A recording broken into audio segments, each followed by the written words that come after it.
Tiana Carter was just 13 years old, but her heart held the weight of someone much older. She was the kind of girl who noticed everything. The stray dog limping outside the school gate, the quiet sadness in her teacher's eyes, the little boy who came to class with no snack during recess.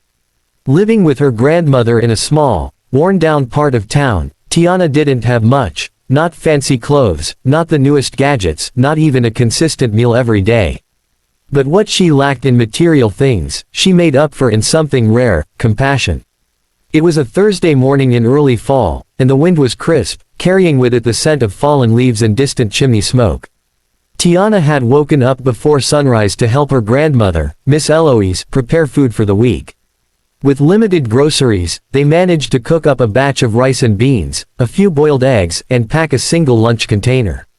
Miss Eloise placed it gently into Tiana's backpack. "That's all we got left till Saturday, baby," she said, brushing her wrinkled hand through Tiana's tight curls. "You eat every bite, you hear me?" Tiana nodded, smiling. "Yes, ma'am." She didn't mention the tightness in her grandmother's voice or the way she rubbed her back like she was worried. Tiana had learned early that worrying didn't help empty shelves get full.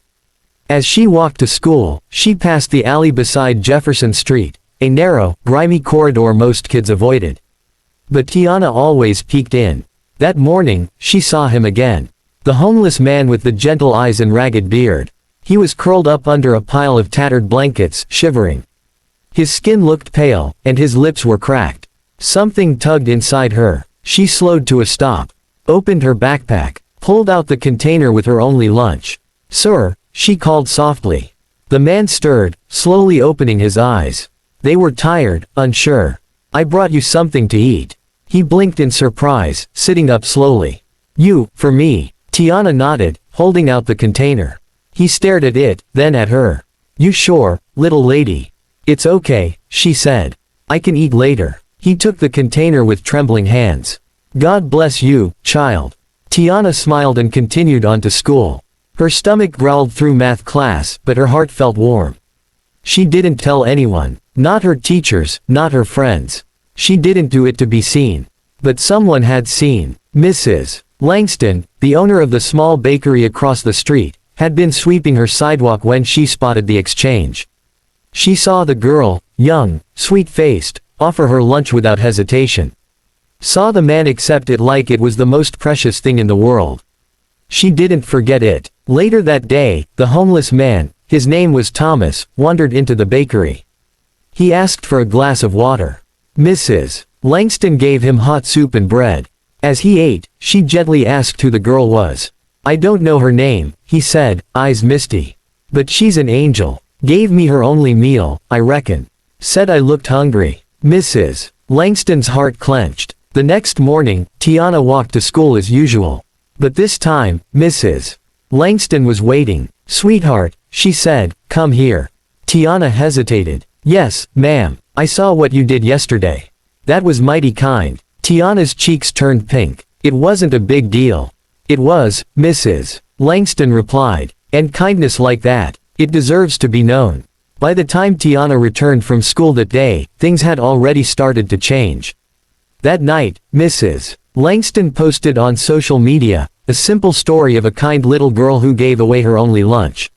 She didn't mention names, just the act. The post caught fire. People shared it, commented on it, asked who the girl was. The next day, a local news crew showed up.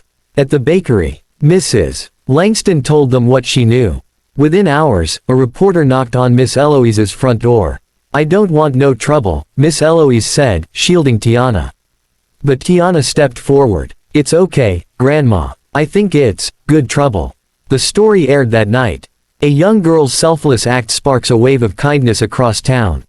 Phones lit up. Messages poured in. The next morning, Miss Eloise opened the door to find a basket of groceries. Then another. Then 10 more. People began dropping off bags, boxes, letters. Someone left a note. "Your granddaughter reminded us what goodness looks like." The mayor reached out. So did the school board. Tiana was given a certificate of recognition. The school started a Lunch of Love program for kids in need, named after her. One morning, Tiana walked into school and saw a long table stacked with food. A teacher whispered, "This is for kids who forget their lunch or don't have one." Tiana beamed. But the biggest surprise came a week later. Luxury cars lined up down her street. Neighbors peeked through curtains, whispering. Out of one stepped a tall man in a tailored suit and shining shoes. He carried a leather briefcase and wore a warm smile. His name was Jordan Banks, CEO of a nationwide grocery chain. He had seen the story online, watched the interview 3 times. "I was that hungry kid once," he said to Miss Eloise, "and someone helped me. Now I want to help back." He handed Tiana a full scholarship, elementary through college. "But that's not all," he said. "We want to sponsor your family for life.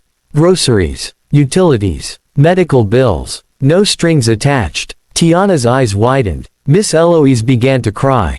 "And one more thing, Mr. Banks said, turning toward Thomas, the homeless man. "We tracked him down, got him a job at one of our warehouses. A warm bed, a fresh start." Thomas wept openly. "That little girl, she saved my life." Tiana ran to hug him. "You saved mine too. You reminded me that even when we have little, we still have something to give." Word spread across the country. Tiana became a symbol of kindness.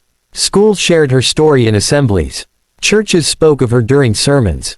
A teacher in Chicago created a curriculum on empathy centered around her act.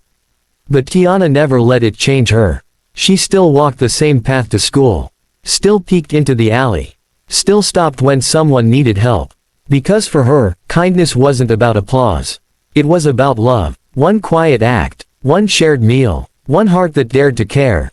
And that's how one small act of kindness changed everything.